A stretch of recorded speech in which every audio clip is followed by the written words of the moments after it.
Hey there, Mama, and welcome back to the Moms Overcoming Overwhelm podcast, episode number 122. I'm Emily McDermott, and I'm here beside you on this journey as we work together to declutter your home, head, and heart.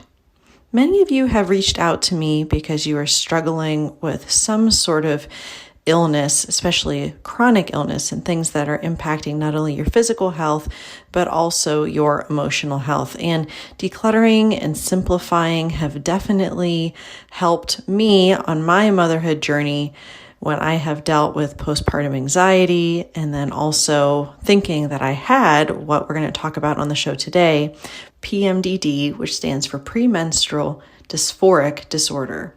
And today's guest is an expert in PMDD and also used minimalism as well as mindfulness to help her on her journey to mitigate her symptoms.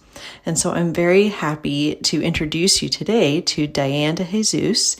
And Diane is a registered dietitian, lactation consultant, trauma-informed mindfulness teacher, and a mom who lives with PMDD.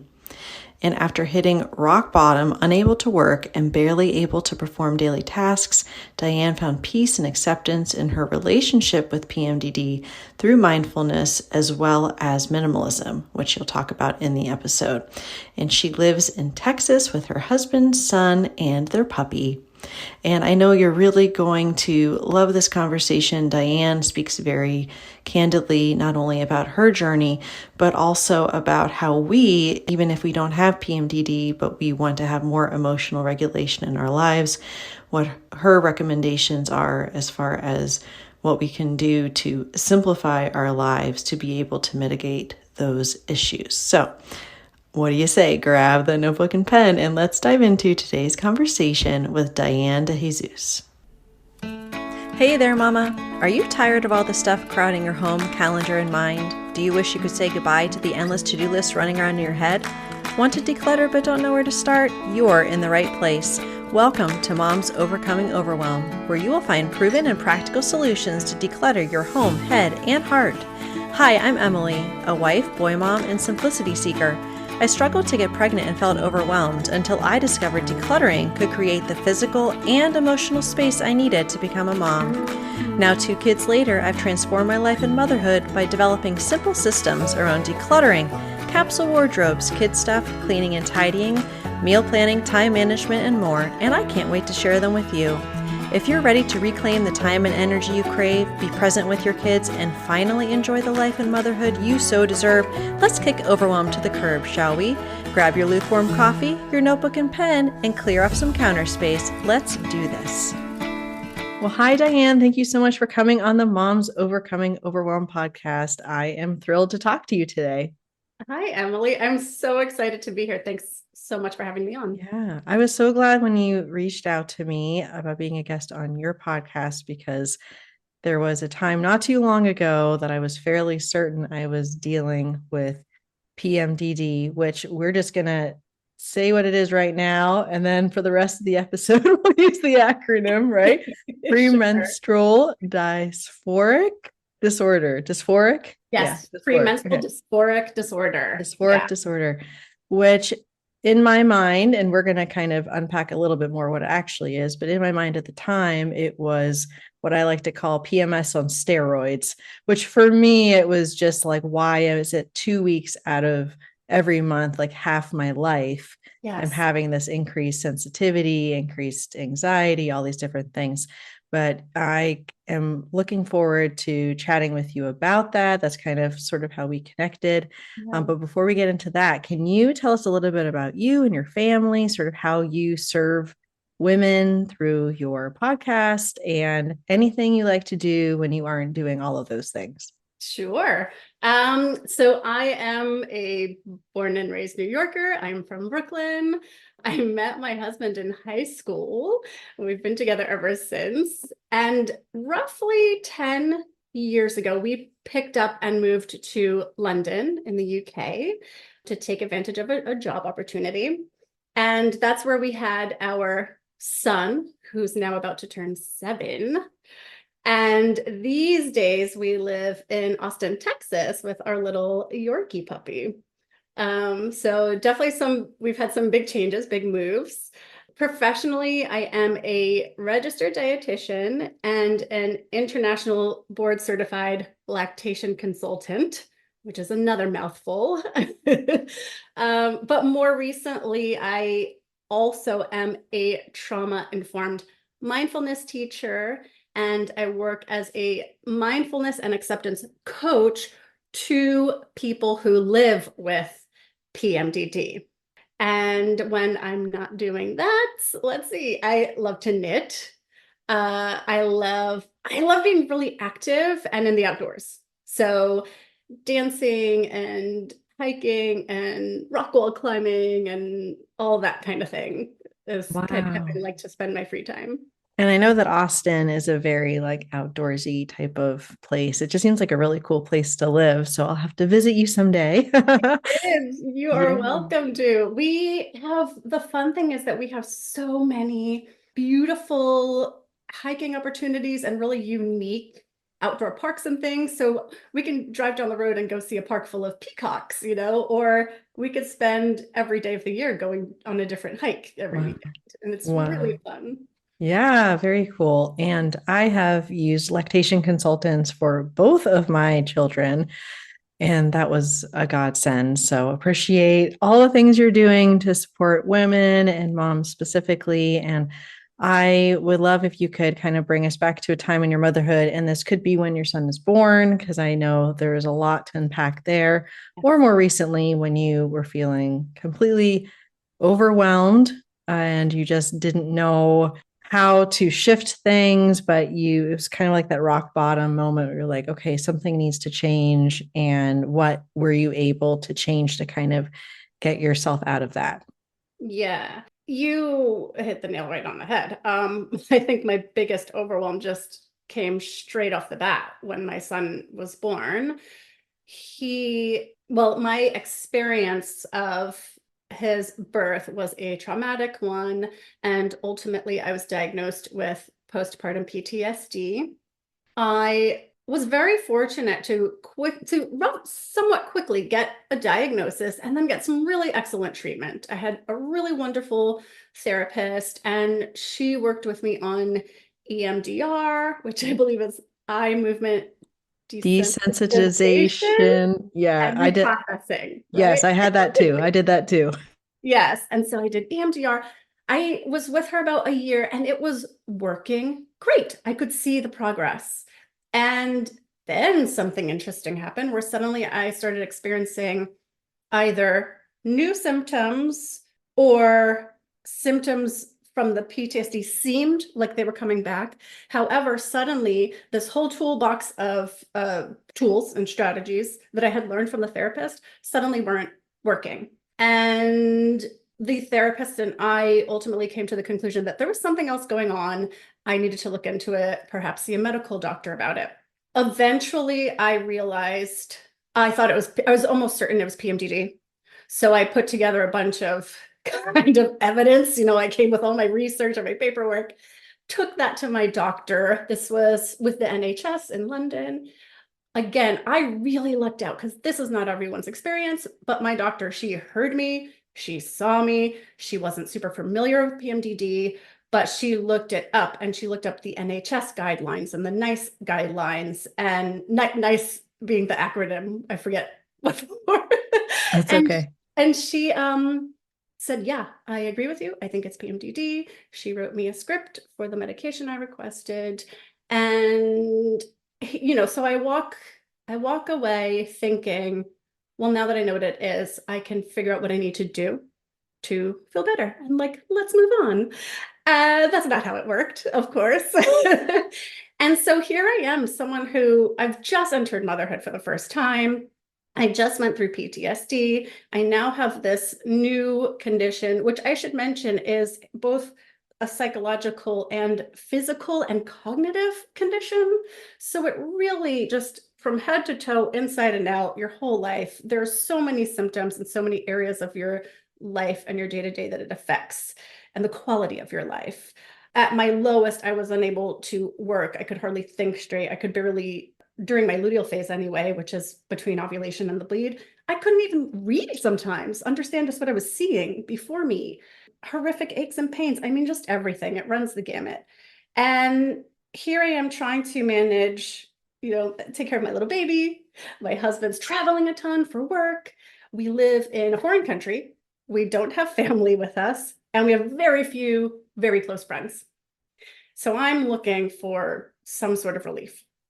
And about the same time, I really discovered and dove into both mindfulness and minimalism, and very quickly began to see the impact that those both could have on my life and the benefit that I could experience as a result of really diving into those things. And so with the minimalism, the part I get really excited talking to you about is I originally started with my own things and my own spaces, and moved on eventually to like our communal spaces and my little baby's things that he wasn't attached to. But what I loved, oh, I should mention too, along the way, COVID came along in the middle of all of this. Let's not forget that. Oh my gosh, this is like, 2017, to today, but the worst of it was like 2017 to 2021, let's say. So of course, COVID comes along in the midst of this. And what I loved and what was unexpected was beginning to apply minimalism to my things and to my life. Began to show me that I could just show myself self-compassion, just live for the season in my life that I'm in right now, not worry about my expectations of what I thought I should look like or what my life should look like, not worry about what past me had done or would have been able to do, and clearing up that space, both physically in my environment, but also in my head, relieved so much anxiety and stress and helped me to start to see more clearly, because I was living in this weird bubble, this foggy-headed place, this place of not being able to think straight. And suddenly I could think more clearly. I could see my life more clearly. I could see my priorities and my values more clearly and not waste my time on things that I thought maybe I should be doing or I should be able to do, or that I thought perhaps other people expected me to do. I got really narrowly focused on just what's the most important thing right now. And that was huge. And then summer 2021, we moved back to the States. So, things just weren't challenging enough. We decided to make an international move. We moved to the States, and in a really practical sense, kind of simplifying our home and our life made that experience, which, even just a small move, the same city down the block, whatever, it's stressful.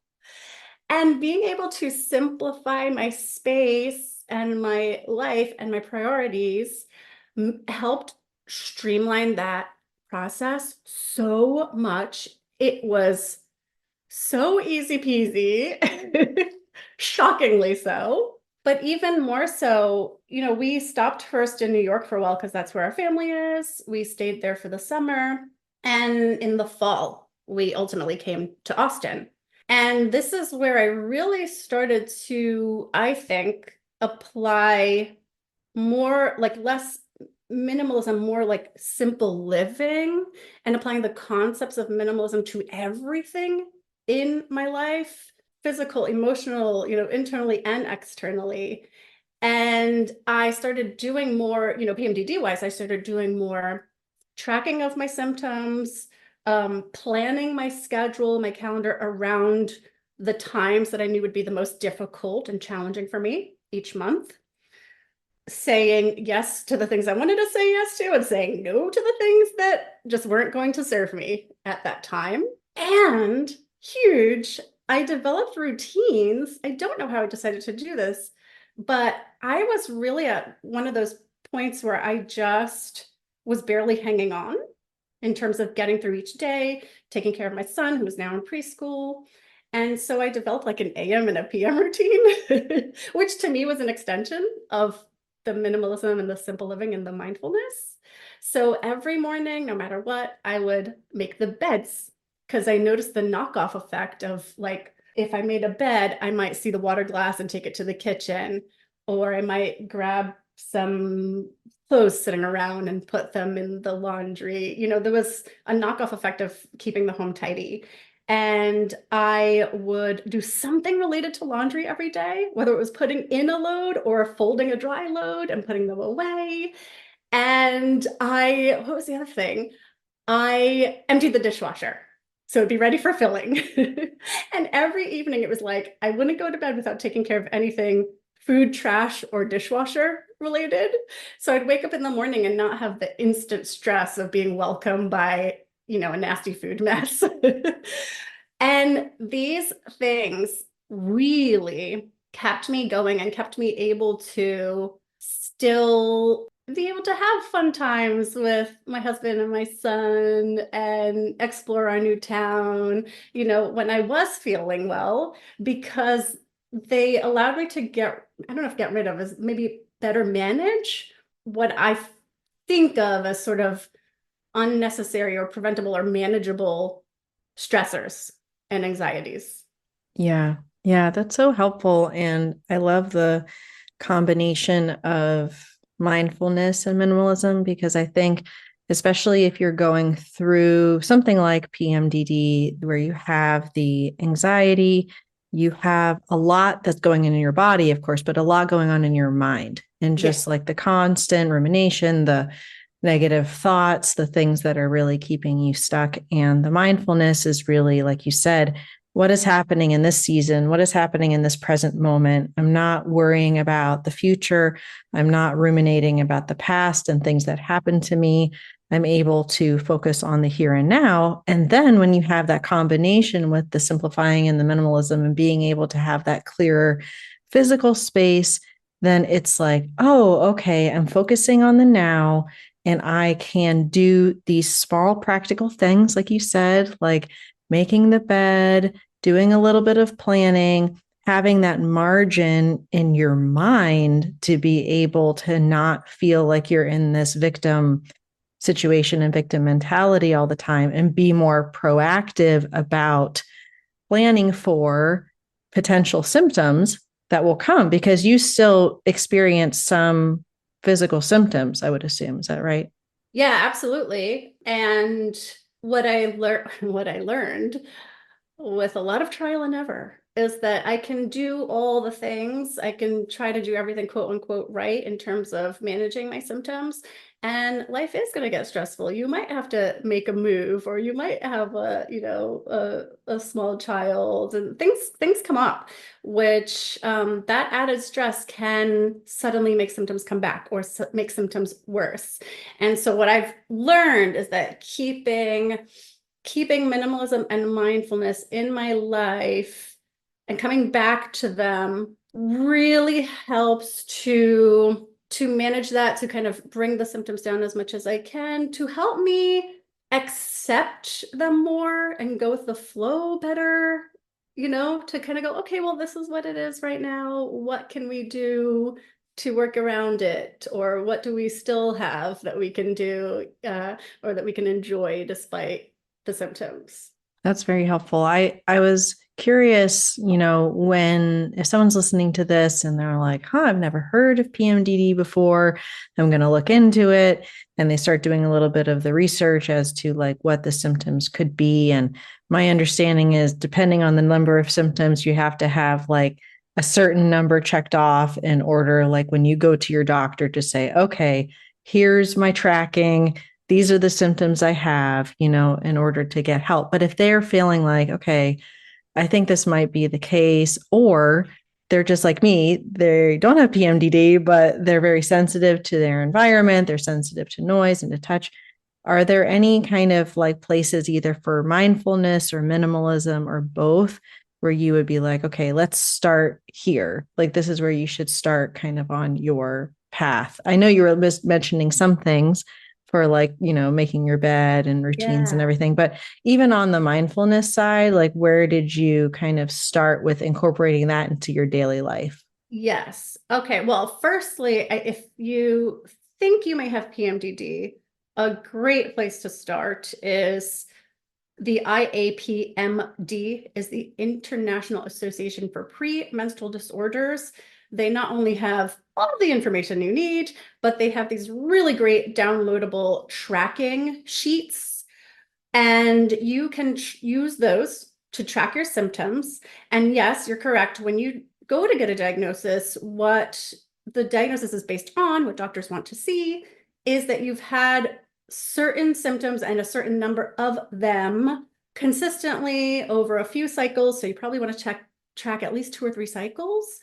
And the idea is that they want to make sure that there isn't some other diagnosis going on, because it can look like also bipolar or maybe some other conditions. So number one, tracking.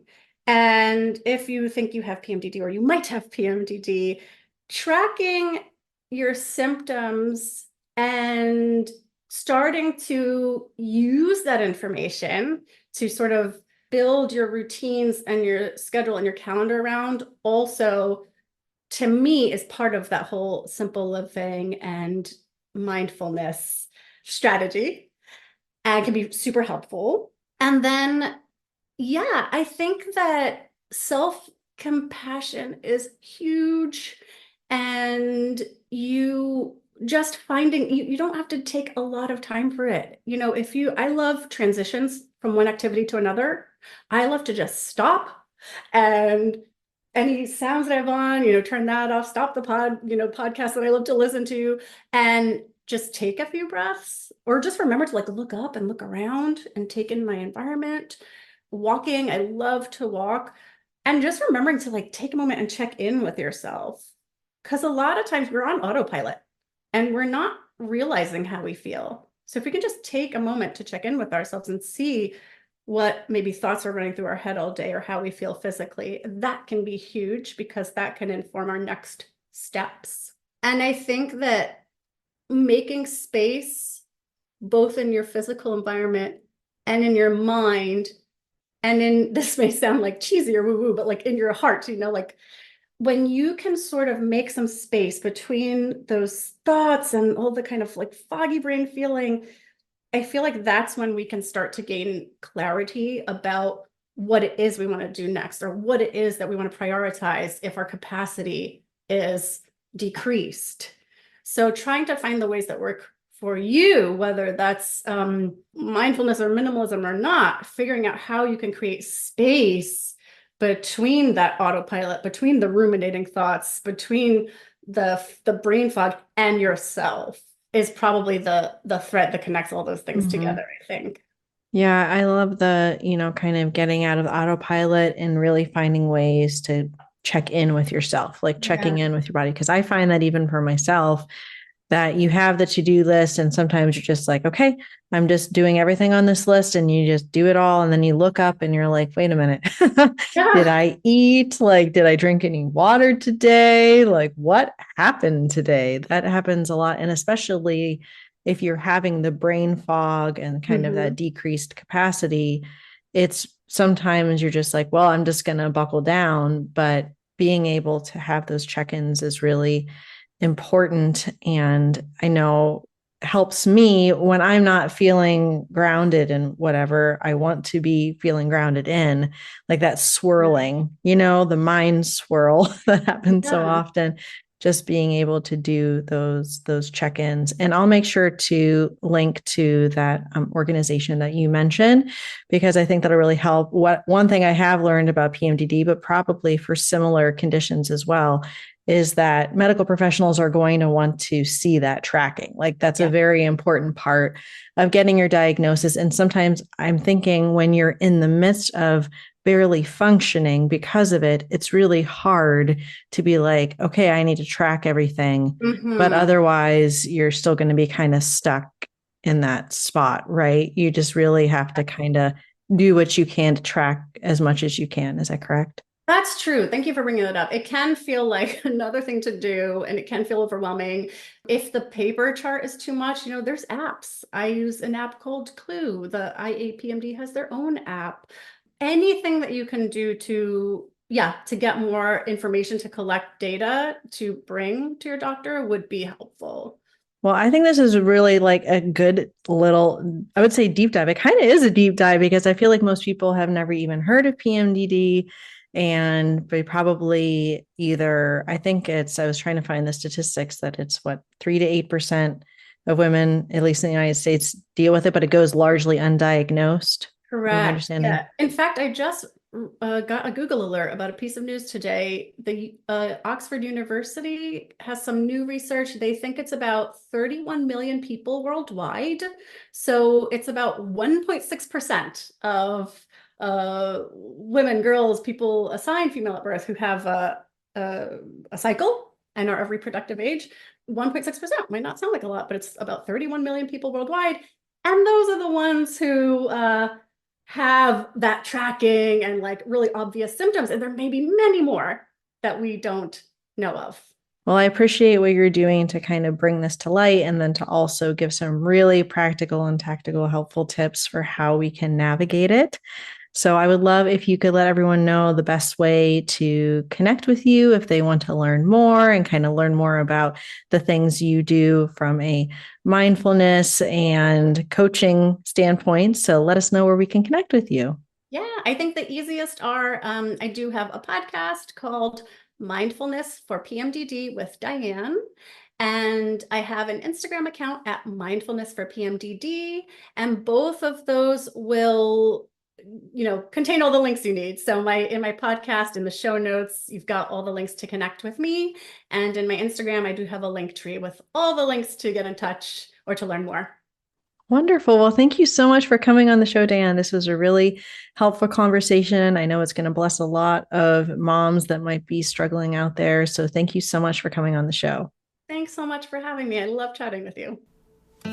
If you like today's podcast, here's what you can do. Just take 30 seconds to leave me a review. I know you're a busy mama. You're overwhelmed, in fact, but 30 seconds of your day makes such an impact.